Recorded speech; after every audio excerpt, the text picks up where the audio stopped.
Ang kaligtasan ay pagyakap sa mga dukha na ating kapatid.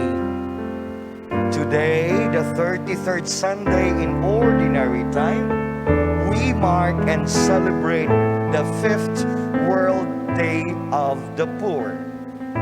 In his message for today's celebration, Pope Francis, in conclusion, had this to say to us: the poor are present in our midst. How evangelical it would be if we could say with all truth, we too are poor. Because only in this way will we truly be able to recognize them, to make them, the poor, part of our lives and an instrument of our salvation. The poor are an instrument of our salvation.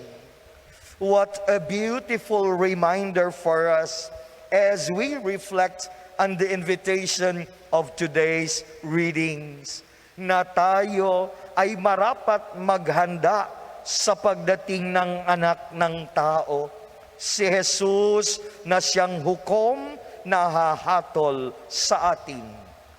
Ang muling pagparito ni Jesus ay bahagi ng ating pananampalatayang ipinahahayag sa loob ng banal na Eukaristiya. Si Kristo ay namatay, si Kristo ay nabuhay, si Kristo ay babalik sa wakas ng panahon. Today's gospel begins with these words. Sa mga araw na iyon, pagkatapos ng mga napakalaking kapighatian, magdidilim ang araw, hindi magliliwanag ang buwan, malalaglag mula sa langit ang mga bituin.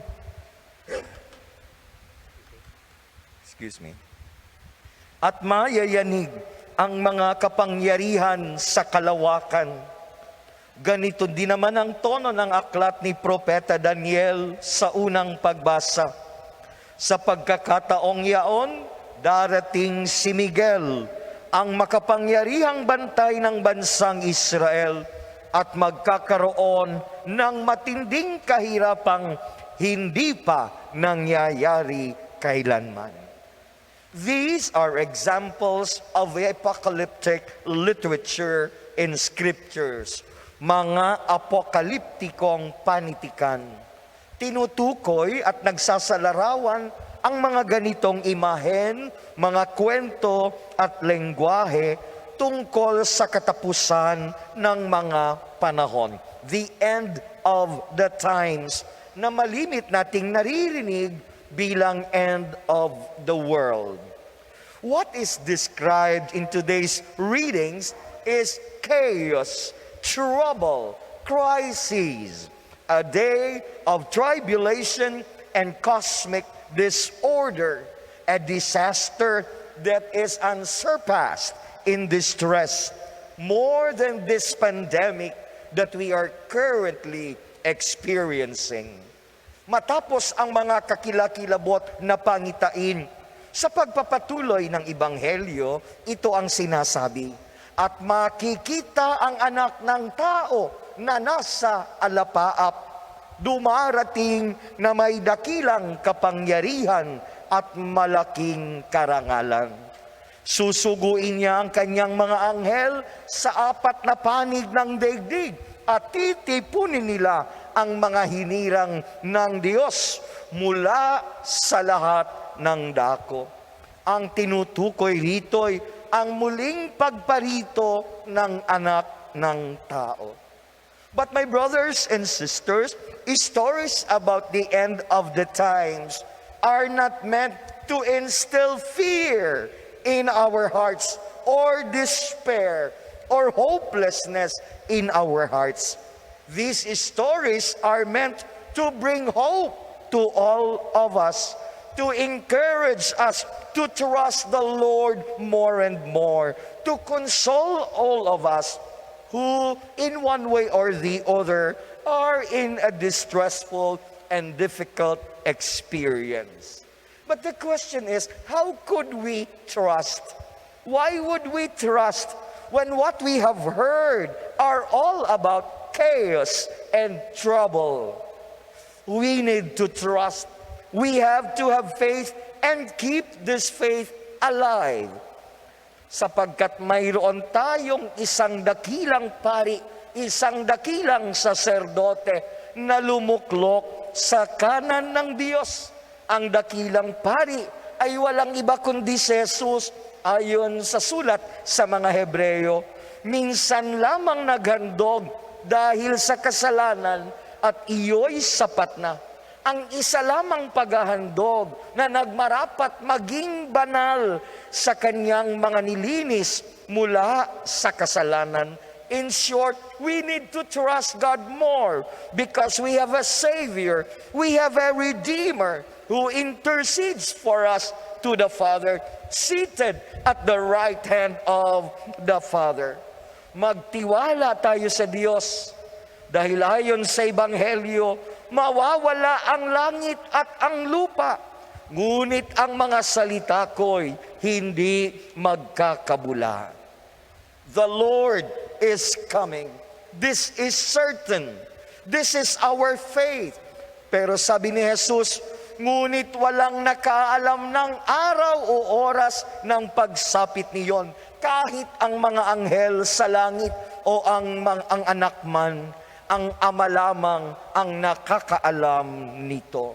Here, Jesus teaches us to see the urgency of our situation and the need for us to decide wisely, considering what is to be God's judgment for us. Hindi tayo marapat magsawalang bahala. Hindi dapat natin balewalain ang paanyayang ito sa atin. Marapat na ayusin at gawaing mabuti ang ating buhay. Ayos na buhay dahil ang ating pag-iral ay itinutuon sa mga pagpapahalagang kalugod-lugod sa Diyos, sa mga bagay na maghahatid at maglalapit sa atin sa Panginoon. We are being reminded about the seriousness of this situation. We are told to take this matter seriously because He will come to judge the living and the dead. Bahagi din iyan ng ating pananampalatayang ipinahahayag. We are also told to be watchful, to be vigilant. We are called to prepare and be ready. And the best way to prepare is to live out our faith, to remain trusting the Lord, and to live a life that is based on love and compassion. Love and compassion, particularly for the poor, whom Pope Francis refers to as an instrument of our salvation. Why the poor? Because we will not be judged by our achievements. We will not be judged by our material wealth. We will not be judged by our earthly successes. Hahatulan tayo at magbibigay sulit tayo kung paano tayo umibig at magmahal, kung paano natin itinuring, kinalinga at pinagmalasakitan ang mga maliliit, ang mga dukhat lubhang nangangailangan. In the Gospel of Matthew chapter 25 verse 40, Jesus says, "For whatsoever you do to the least of your brothers and sisters, you do unto me." In celebrating the World Day of the Poor today, the Pope invites all of us to make our own the heartfelt prayer of one Father Primo Mazzolari. I beg you not to ask me if there are poor people, who they are, and how many of them there are, because I fear that those questions represent a distraction or a pretext for avoiding a very clear appeal to our consciences and our hearts. Sabi niya, I have never counted the poor because they couldn't be counted. The poor are to be embraced, not counted. And there is a little pride in me. I think this is healthy for our community. Earlier this afternoon, we brought the food packs and loming masarap doon sa tabing ilog. Mga 1:30 nandoon kami. Kung nakikita ninyo at namasdan how happy they were, it melted my heart. At sabi ko sa mga kasama kong naghatid, sabi ko kahit sabihin ng ating mga kaparokya na ang kapal-kapal ng mukha ng ating pari, hindi ho ako mangingimi at hindi ho ako titigil, knowing in my heart that what I ask of you is not for my personal need. It is for those who are poor, poorer a lot than us in our communities.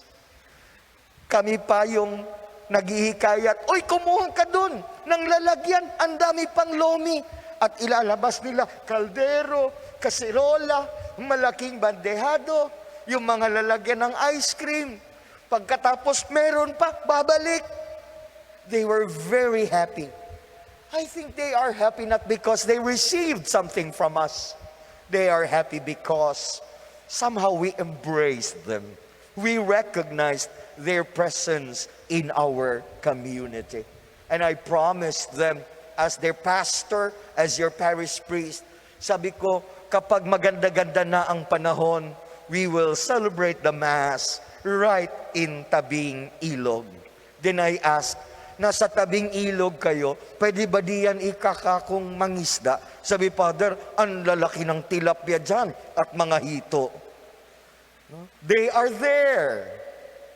Ang kanilang wall ay yung sapin-sapin at patong-patong na mga nitso. I will sleep tonight soundly, knowing that as a community, we did our part.